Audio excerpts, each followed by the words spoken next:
Vice President Senator Kashim Shettima has charged regulatory agencies to eliminate overlaps and align their actions with President Bola Tinubu's agenda for economic growth and improved ease of doing business in the country.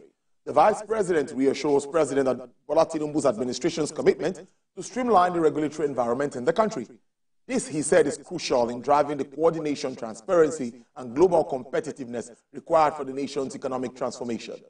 The VP disclosed this during the Presidential Enabling Business Environment Council's Regulatory Forum, which is aimed at building an effective regulatory impact framework for the country.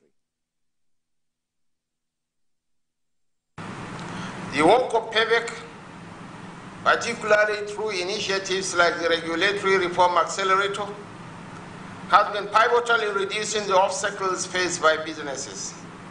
Today's forum offers an unparalleled opportunity to address these issues head-on and chart a new course towards regulatory cohesion.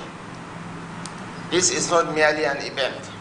About the role of regulators and co-designing a framework that meets and surpasses global best practices for Nigeria. The regulators also had the opportunity to speak with His Excellency about some of the pertinent challenges. We discussed about how to move Nigeria's business climate forward to address private sector concerns. We have some legislative challenges that we'll be working on immediately. He's given us a timeline with which to get back to him, and we'll be addressing and engaging with the 10th National Assembly about some underlying legislations that need to be amended.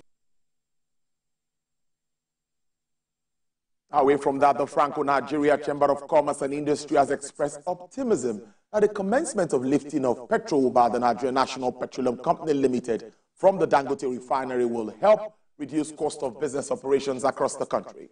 The Director General of the Chambers, Mr. Moses Umoru, stated this in Lagos at the CEO's Luncheon Series 4, titled Business Resilience, Navigating and Thriving in Tough Economic Situations, in partnership with private investors. Now, the DG said the coming on board of the Dangote Refinery will play a critical role in reducing the surge in foreign exchange, which will have positive impacts on businesses and strengthen the nation's energy efficiency, thereby boosting productivity across all sectors of the economy.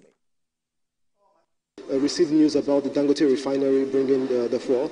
I would believe that from the 1st of October, we believe that the Naira for Naira swap will come in and it will reduce business costs. The reason why we are happy about that is because we believe that 52% of business costs go straight to energy. So if that comes in, reduces business costs, there is more room for survival. And one of the most important things we looked about is interchanging of supply chain. Most businesses right now are now taking their supply systems from locally. So the issue of FX, hampering supply chain has been eliminated. The Nigerian business environment is actually working. You can get your materials in Nigeria here. So we're encouraging international businesses to look at the option of local supplies for their own raw materials for their business processes. What's clear is that businesses have to be proactive. There needs to be a lot of forward thinking, forward looking when it comes to navigating the business environment, thinking ahead and asking the question, what could go wrong? And what would we do? Planning scenarios. So that's one of the things I learned, and I think it's very clear. The other thing is about agility. Businesses have to be agile. So it's not just about knowing what to do, it's about being able to do it quickly.